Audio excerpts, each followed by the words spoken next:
Hello there, very good evening to you and welcome to a brand new edition of Vantage Point. You're with me, Stephanie Lazarus, and joining me tonight is Dr. Vantage here in the studio. Well, today we'll be touching on a number of topics, especially the pending constitutional reform and the British elections and also the French general election.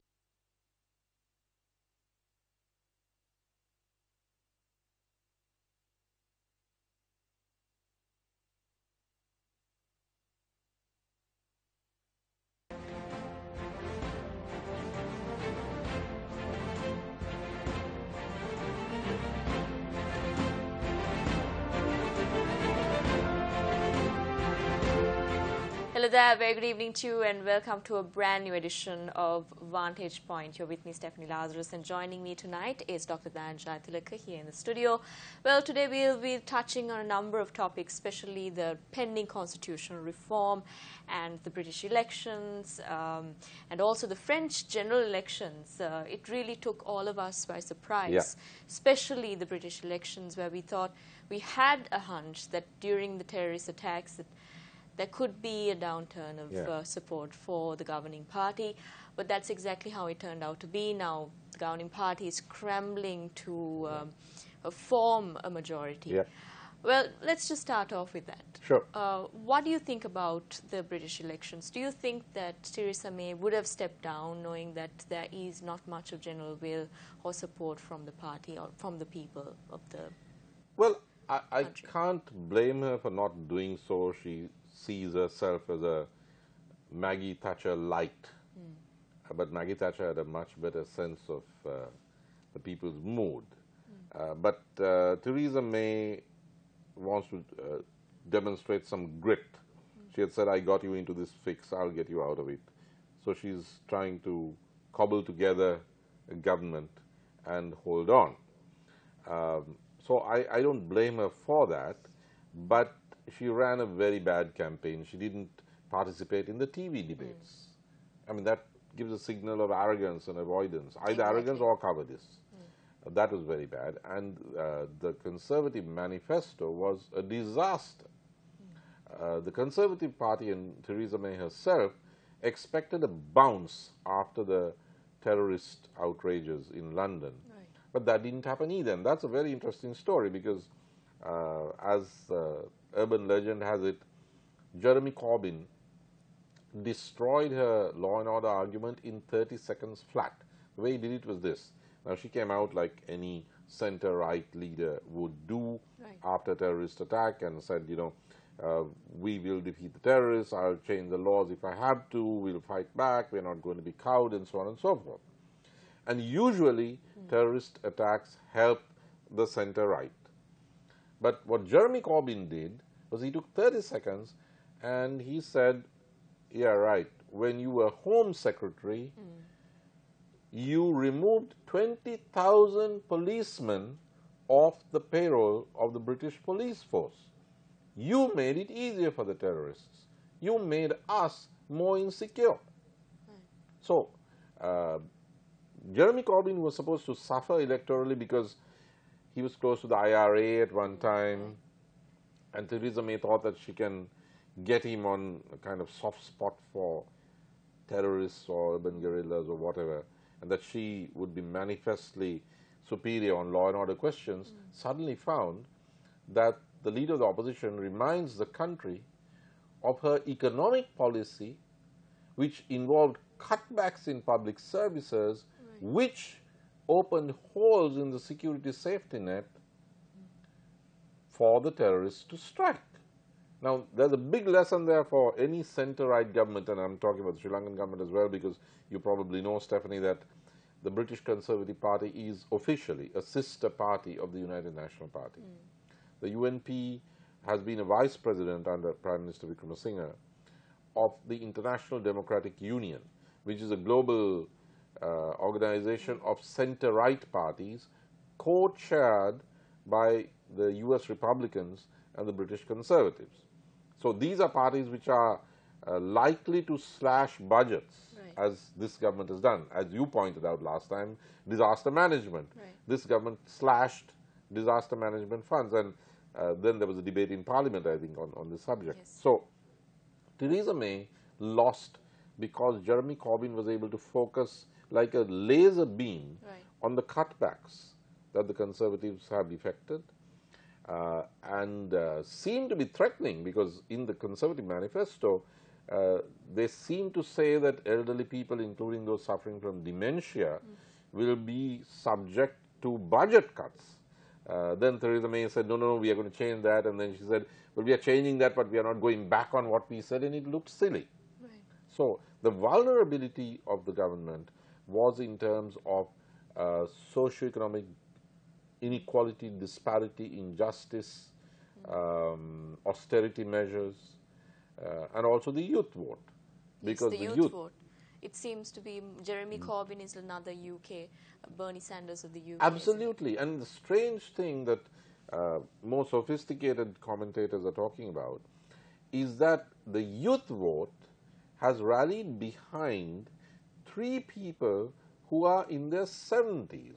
Bernie Sanders, Jeremy Corbyn, the most successful, and Jean-Luc Mélenchon in France, until, of course, the parliamentary election of Sunday. Right. But in the presidential race, he did quite well.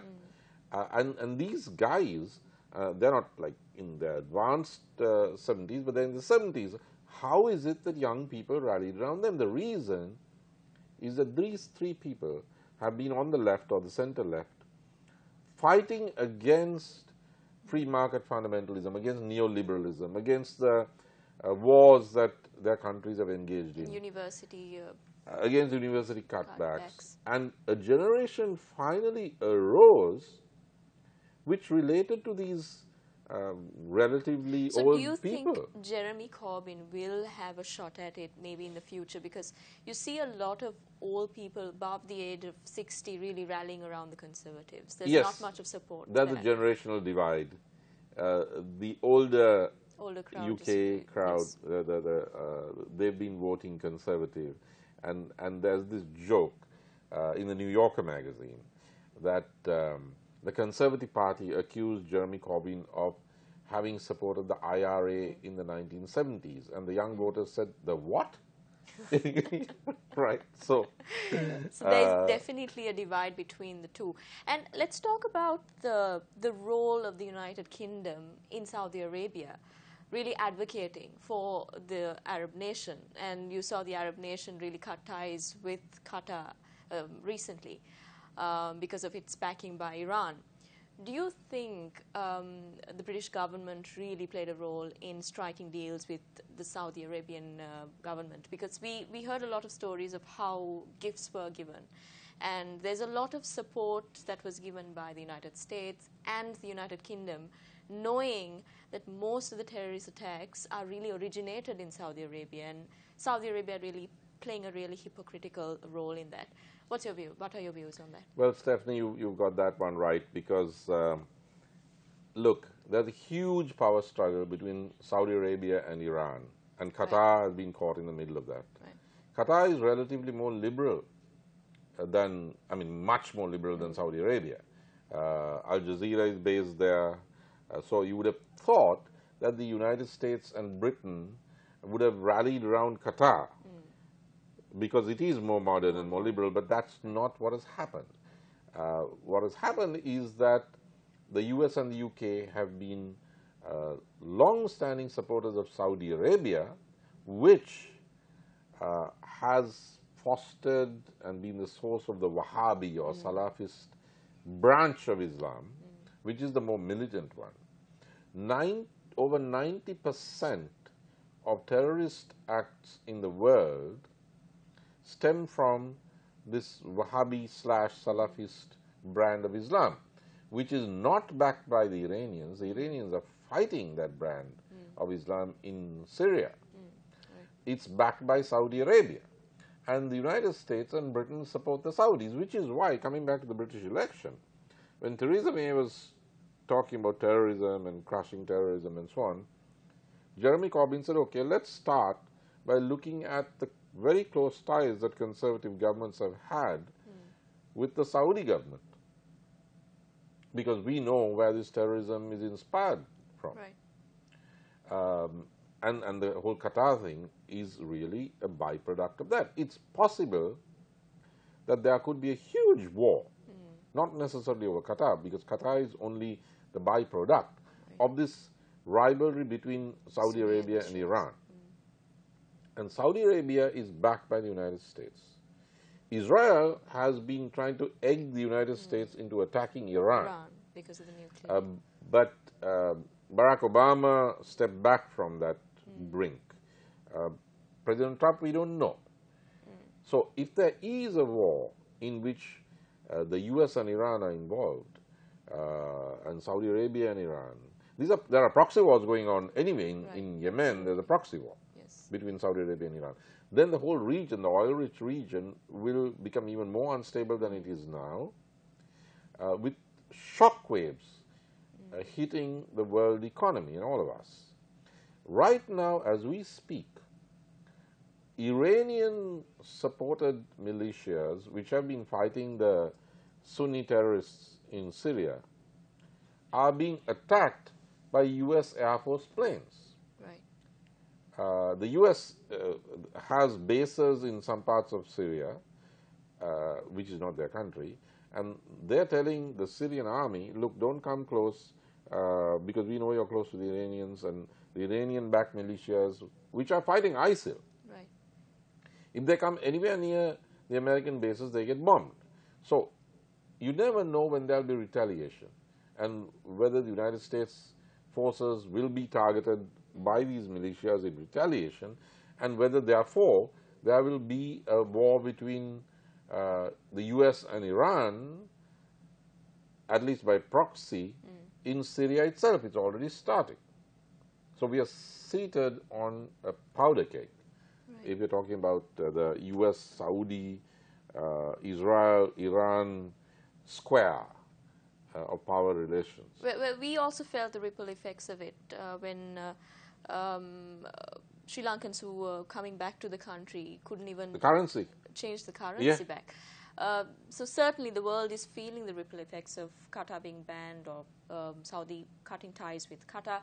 We'll have more on this after this short commercial break. Stay tuned.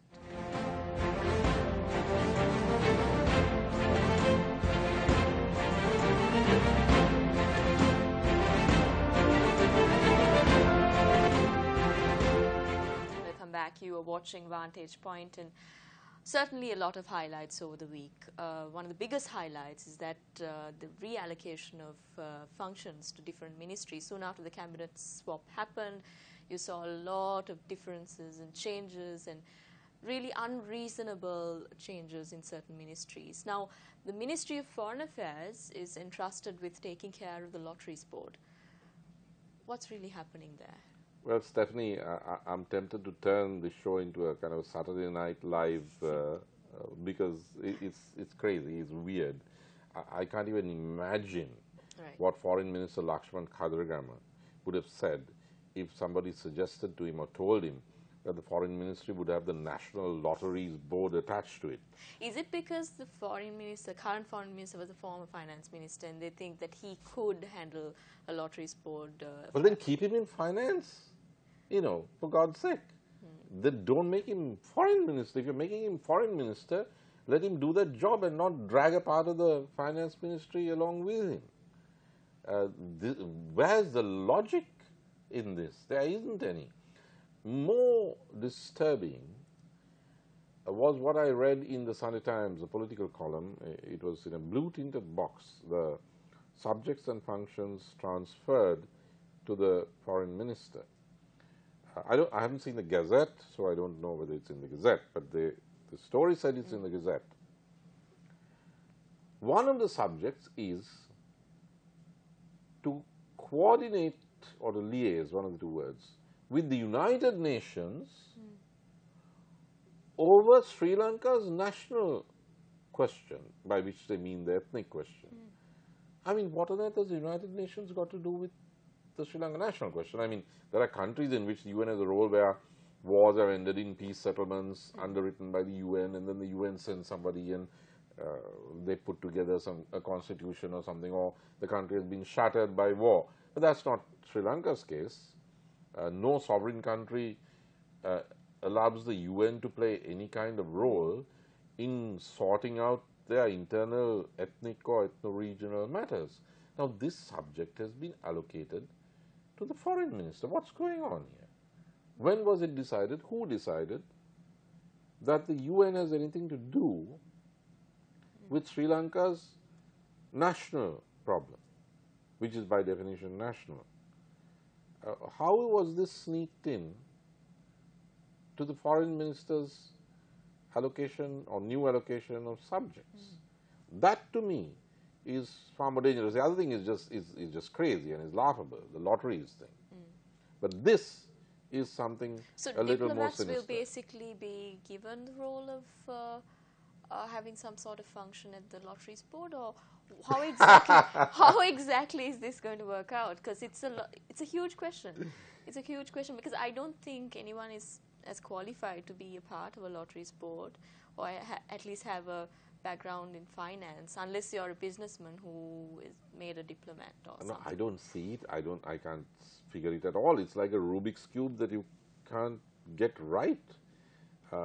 This allocation of subjects and functions. There's just no logic. It's just not congruent. I mean, if as I said, Lakshman Kadurgama, if one were the foreign minister, you'd feel insulted that somebody wanted to give you the lotteries board as well. I mean, you have the whole world to manage relations with. Where do you have the time to manage a lotteries board? And I think we will just have to wait and see as to how this is going to pan out and what the response of the foreign minister is going to be in this regard. Well, let's talk about the constitutional reform, the pending constitutional reform. We've been buying a lot of time to do this. And there's a lot of opposition as to why there's so much of delay. The proponents say that it's because it takes a lot of work to do this. But if you can shuffle a cabinet, why cannot you do this? As in, why cannot a constitution reform be done? I'll use the opposite argument. I mean, if this is the way they reshuffle the cabinet, I don't want them touching the Constitution. I think this is just a teaser as to how the constitutional reform is going to be. Oh my gosh. Stephanie, I think you're right. That really scares me. You know, these are the same guys who attach the lotteries board to the foreign ministry. I'd hate to think what they will do to the basic law of our country, the Constitution. It's like asking a drunken carpenter to do surgery. There's been no talks whatsoever, even from the opposition. They've not been raising questions as to why this is taking so much of time. So do you think there's some sort of closed-door discussions that are taking place even when media is not having Well, there are closed-door discussions, but you can see all about it in the newspapers by Sunday, so you know what's going on. Something strange has happened, and here again I'm going by what I read in the English language Sunday newspapers. There's a draft of a new constitution. So we can call it a proto-draft of a constitution. And as the Sunday papers point out, there's something strange about it. What's strange about it is that it says, and the papers quote this draft, which has not been released to the public. It says, consensus has been reached, or there is a consensus in the steering committee. So the term consensus comes up several times. Now, of course, consensus does not mean unanimity. But, Stephanie, when the Sri Lanka Freedom Party, represented by Minister Nimal Siripada de Silva, senior SLF, says, we are opposed to knocking off the term unitary, and we have not agreed to the removal of the executive presidency, then, rightly or wrongly, you can't say that there's a consensus, because if within the government, I'm not even talking about the government and the JO, I'm talking about the UNP and the SLFP, if there is no consensus between those two, there isn't even a consensus in the government. So how can your draft document say that consensus has been arrived at on A, B, and C? There is no consensus on any of the three. There are three major issues. One is the abolition of the executive presidency and the transfer of powers to the Prime Minister. The SLFP naturally sees through this whole thing, and they know that what the Prime Minister is trying to do is take the powers away from our guy, President Sirisena, who was elected and whom the UNP needed to get into power. They're trying to take it away, siphon it off, and transfer it to the Prime Minister who wasn't elected to enjoy executive powers. But can there be consensus between two parties that were formed on different fundamentals and foundations not. altogether? You can't. You can have a consensus, but not on fundamentals.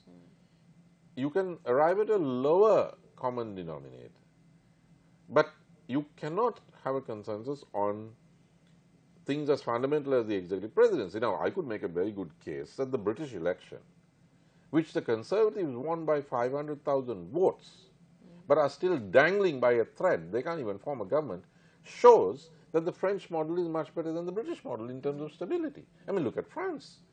Macron formed a party in 14 months, won the presidency, and he's just swept the board at the legislative elections with a new party, his own party, En Marche, which has beaten off 4, not 2, not 3, 4 major rivals, the center-right Republicans of former President Sarkozy. He's beaten them. He's beaten the left, Mélenchon's movement.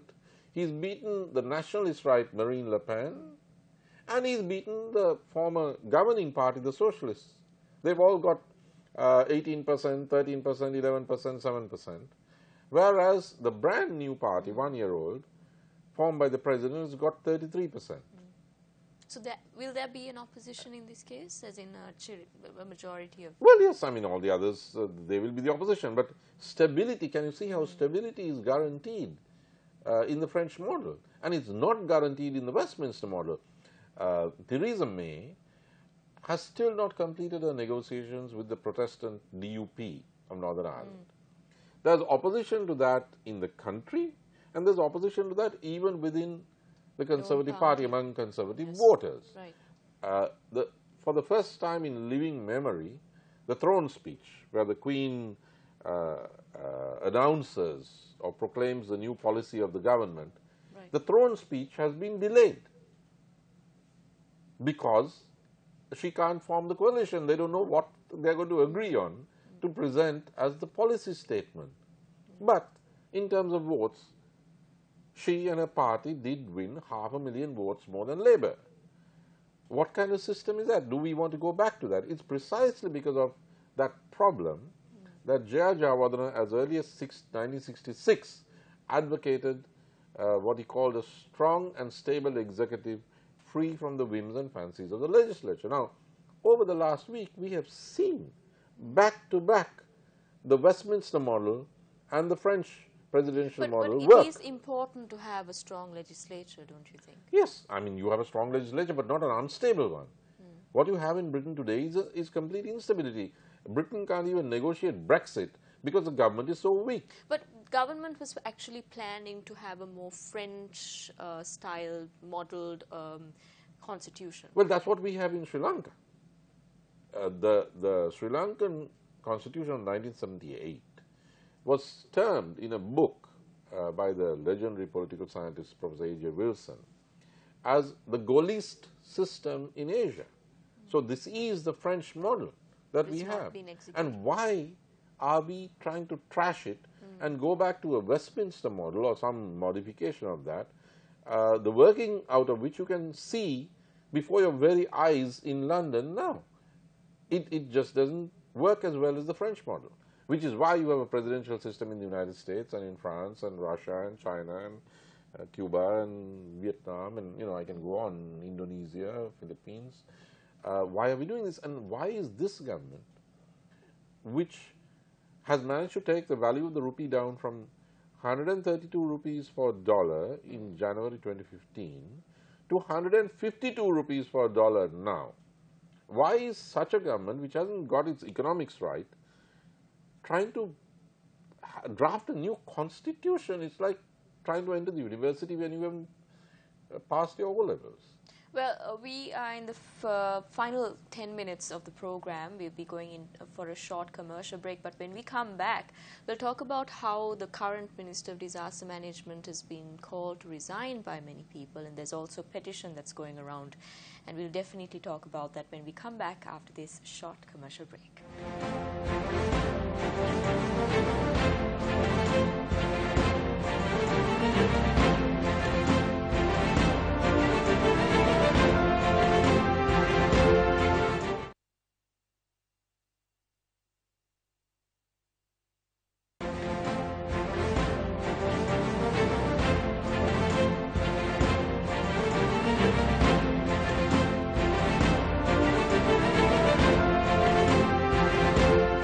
Welcome back. You're watching Vantage Point. Well, just before the break, we spoke about how the current disaster management minister has been called to resign.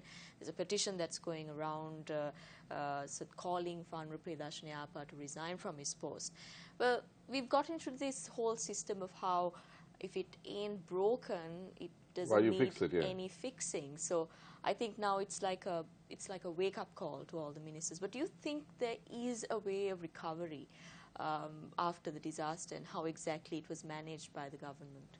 Well, Stephanie, I'm sure your station knows better than I do, so I'm open to correction on this. But I think when you go out there, you realize that the system is broken.